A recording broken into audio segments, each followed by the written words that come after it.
From the age of 17, I think I moved out of my first home. It's hard work to kind of figure out, as a first-time buyer, you're just clueless. Saving is key, really. The more money you have, the more you can afford to save. Furnishings are a massive part of it, especially in a new build, but any home as a first-time buyer.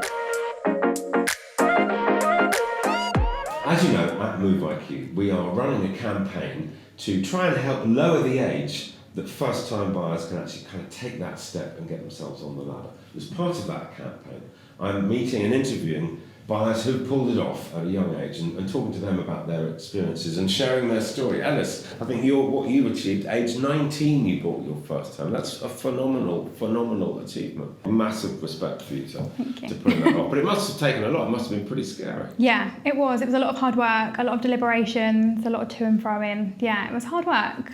Had you sort of set your mind years in advance that was what you wanted to do? I mean, how did you play it? Yeah, I mean, I've always been Miss Independent. So from the age of 17, I think I moved out of my first home. I moved out with my parents and I moved in with my now husband when I was 18 and we rented.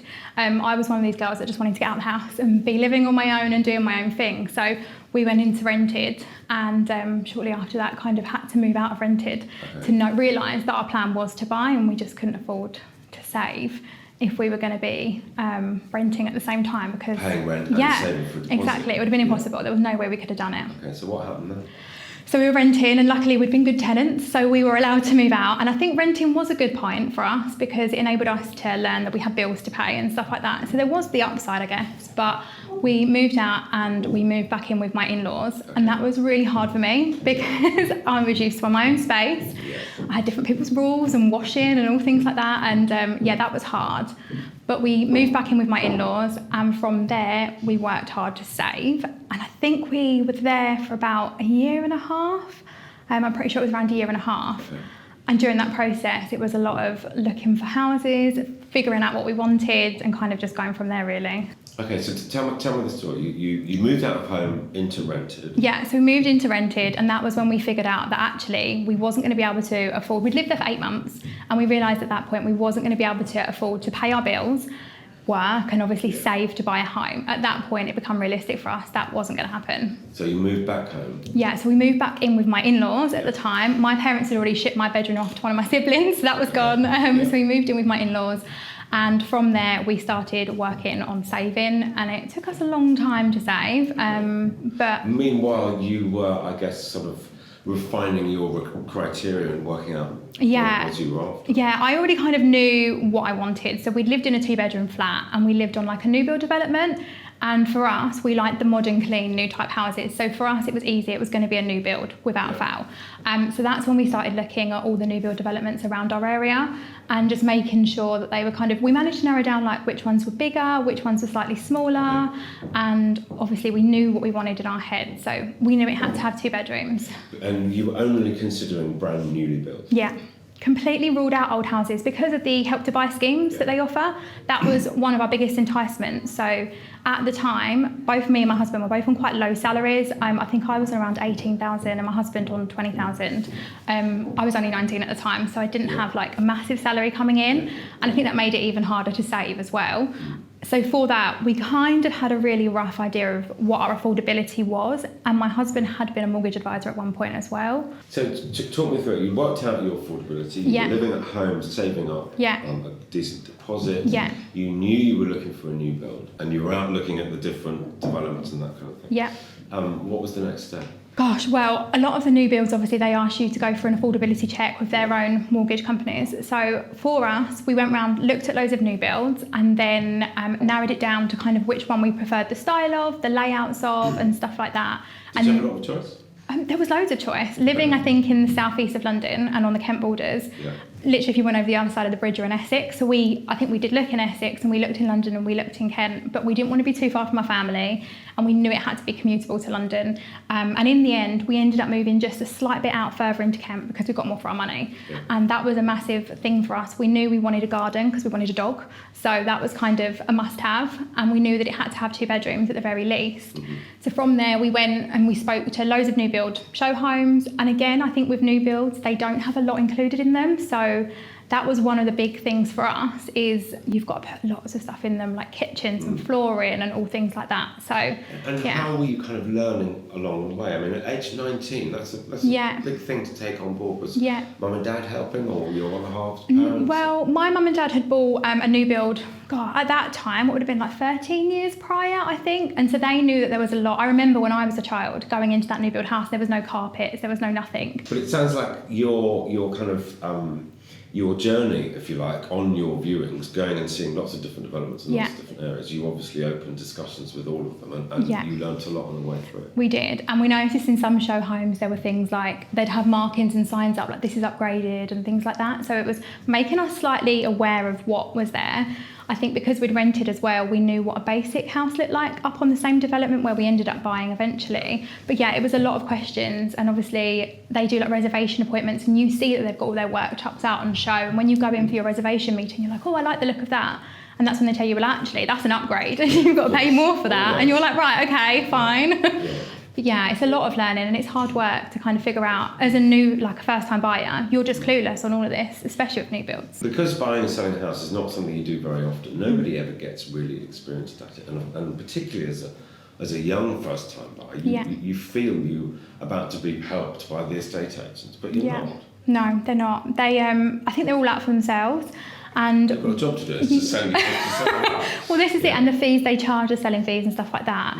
And so we stayed in that home, we put it on the market the first time, and we had people come in to view our property, and they hadn't given anyone the affordability checks on their end. So we went to go and buy another home that we'd had the affordability checks on, and unfortunately the people that we'd accepted the offer on had no checks done, and then just went completely missing.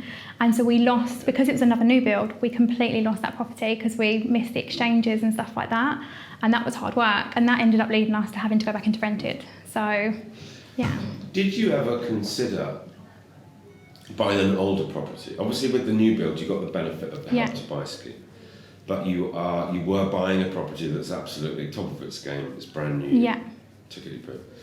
Did you look into older properties and the opportunity to add value, or was simply the Help to Buy scheme sort of outplayed the opportunity to add value? Yeah, I think that was it. At the time, because our salaries were so low, I don't think we would have been able to afford a property without that bit of help.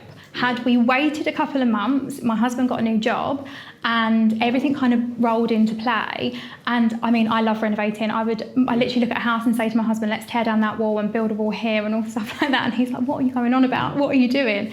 But yeah, 100%, I think there's a lot more money to be made in an older property. And you can get some really good bargains as well. Like, they're really cost effective if you've got the affordability there.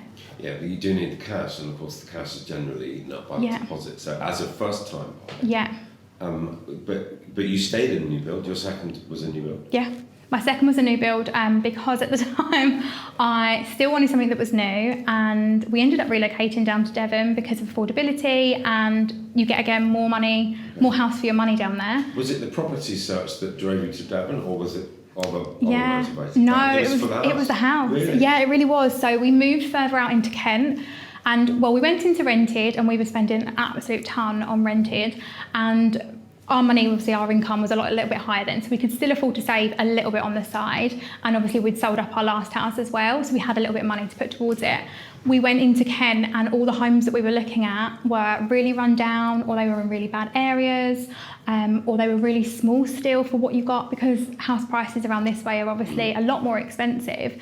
And I remember walking into the very last property that we looked at, and we looked at quite a few in Kent, And I remember we walked into that one, and it wasn't in a very nice area. I remember it being quite small, and just as we were about to walk in, we got a phone call from the salesperson down in Devon at one of the show homes that I'd inquired about. And I was like, oh, I'm just going to look at a show home, I'm just going to have a look at a property, I'll give you a call back in a bit. And my husband was the one that was more on the fence at the time. And as we walked out, he was like, do you know what, let's do it. What have we got to lose? If we don't like it, we can come back. We're in rented, and I think that was our one saving grace, because we wasn't on the property market back down in London at that point. I don't think we would have ever done it if we had a house here. It's a big move. Yeah, away massive. From your family. Yeah. To move down to Devon, driven by a house price. With 2 children as well. My youngest was like 4 months old at the time. That's a massive move, but it's worked out. Yeah, it did work out. Devon's stunning. Yeah, it is gorgeous. We live right in a lovely place. Not Kent. No, there are some lovely places in Kent. And I say that I would always move back as well. And at the moment, me and my husband are just going through a massive process of just trying to save more, and think saving is key, really. The more money you have, the more you can afford to save, the bigger property you can get, or you can find a property that doesn't cost as much, but you can put it into renovating it to what you want. Yeah. I think most first-time buyers would have sort of got their head around the upfront costs. But I tell you one thing in my experience they don't factor in is when you move into a particularly a new build, never been lived in before, you're going to need shelves, you're going to need a mirror, you're going to need a couch, you're going to need a bed, you're going to need a kettle, and all of that becomes very expensive. Just at the moment, you've spent all your cash on solicitors and stamp duty. Yeah, furnishings are a massive part of it, and especially in a new build. But any home as a first-time buyer, unless you've had a property before or anything like that, you need everything new, and that's definitely something. I remember that we ended up having to buy a sofa, and we went to DFS and got some credit, and that was run up, and then there were odd little bits that we needed as well, and we put it on a credit card, and then we spent quite a while afterwards having to pay that off, and that was because we were clueless that there were all these other things. We just hadn't factored in the cost very well, I don't think. I think we knew the basics, but hadn't thought about everything else that we just thought was going to be easy. Hence, I presume, why you started the YouTube channel and kind of putting your experiences out. Yeah, and that seems to be going really well. Yeah, and that's exactly why I created that video about moving at 19, and just some of the things that I felt people could do with, because I feel like if you have this little bit of knowledge, and obviously this is why this is great, because just by giving people that knowledge, they won't run into the same mistakes that I did, and they can learn from it, and they'll be more aware, because there aren't many things out there that do that. Still, you did, I mean, take nothing away from you. Achieving what you did at 19 is, I mean, not many people pull that off. Yeah, my dad's really proud. I'm not surprised, so you should be. Yeah, he was really because proud. So many people that I meet, it's too expensive, it's tough, first time, I'm never going to pull it off. Well, yeah, it is. Yeah. But actually, you knuckled down, you saved your deposit, and you went out there and you looked after yourself and you got it done. Yeah. That's fantastic. 100%, thank you. How did you find dealing with the developers and the builders? Again, I hear people talk to people who move in new builds and they're snagging and issues, difficult to get builders back, so sort of things like that. Did you experience any? Yeah, it was horrid. I mean, both times round, we went with the same developer. The customer service line of it and the buying process was easier second time round, because we've made them aware of how bad it was the first time round. It was awful. They weren't very communicative with us. They didn't communicate a lot of things. They let a lot of stuff just slide through. The snagging process was just awful. There was so much to snag. Okay. And in the end, I think I gave up a couple of, and this is why I think I would never buy a new build again, because if I had builders come in, they would do it all, and I could have them do it how it needs to be and call them back in if they've done a shoddy job. So that's interesting. I've never bought a new build, so I haven't experienced it myself. I've helped people through that process, but obviously once they moved in, my work is done. Yeah. It sounds like that was quite tough. Yeah. I said I'd never do it again after the first time, and it was circumstances. So because we moved to Devon, we couldn't take on a renovation project. I had basically had a broken foot and a 4-month-old baby. Nice. So circumstantially, I couldn't renovate a property at the same time and had no family. And my husband at the time was still working up in London for 2 months as well. So I was down there on my own. But now obviously we're based down there, the boys are a little bit older. I would 100% say if you can afford to buy an older property, I think it would be a great way to go. If, like I said, if you've got that cash to be able to renovate, and a lot of people think that renovations cost a lot of money, but I walk into an old property and I see old carpet and I think just rip that up, paint the walls. A new bathroom suite doesn't cost a lot. It really doesn't take much now to be able to make a property look good. For many years. Yeah. It is much easier to add value to an older property, and for a first-time buyer looking to get themselves as far up the housing ladder as possible, it's a great thing to do. However, as you came up against, the mortgage situation's different, stamp duty situation's different. So, but that is interesting. Having bought 2 new builds, you wouldn't do it again. And the thing is, we would have rented out our first one as well, but again, it was affordability. We couldn't afford to rent that out and get another mortgage, and that's why we ended up back in rented, because we would have loved to have kept that, because I think those first properties as well, wherever you are, you're generally always going to make money if you've done a lot to the property as well. So hanging on to as much as you can. I'd love to develop 1 million more properties. It's a lot cheaper to build space than it is to buy on the open market. Yeah, no, 100%. What would you say is the most frustrating bit of the whole process? I think, I think with owning a new build property, the purchasing, obviously you had all the issues like the sales office. They are not very communicative when they kind of come backwards and forwards with you. They don't update you very often. And off the back of that, the completion dates with a new build, unlike with an older property, you have a set completion, so you exchange and you complete. With a new build, you exchange within 28 days, and then you're just kind of lost for a little bit, and you don't really know what's happening with your house. They might give you the odd update, and then the completion date you're just waiting for, and you're waiting for months on end, and they have pushbacks, the builds don't go to plan. And I remember on our second new build, there was a point that we'd left our rented property at that time, and we had a week in between where we had nowhere to live, and we actually had to go to Butlins for a week with the kids. Honestly. Really? Yeah, we had to go to Butlins. I mean, they loved it. See, it's interesting because the benefit of one of the benefits of buying a new build is that you know the deal's going to be done because the developer has to sell it to you, and there is no chain. Yeah. So you know you're dealing with someone who's committed to the process. It might take a bit longer, and it might be painful, rather than a chain of different people with different people's motivations, and they clash. Yeah, 100%. So there is give and take. Yeah, we had another property that we actually put an offer in that was an older property before we moved down to Devon. And that lady accepted our offer and then pulled out because she wanted to move to Dubai quicker, and she chose somebody else that was a first-time buyer. Yeah. And because we wasn't, and we didn't have everything in place ready to go. But as a developer, they've got to sell it. Yeah, exactly. Did you buy off plan, or did you actually have the opportunity to walk around it? Yeah, so we looked at a lot of show homes. However, the one thing that I'd say to anybody is don't take the show homes for what they are. The floor plans generally aren't to scale. So the homes are a lot bigger than what the floor plans show.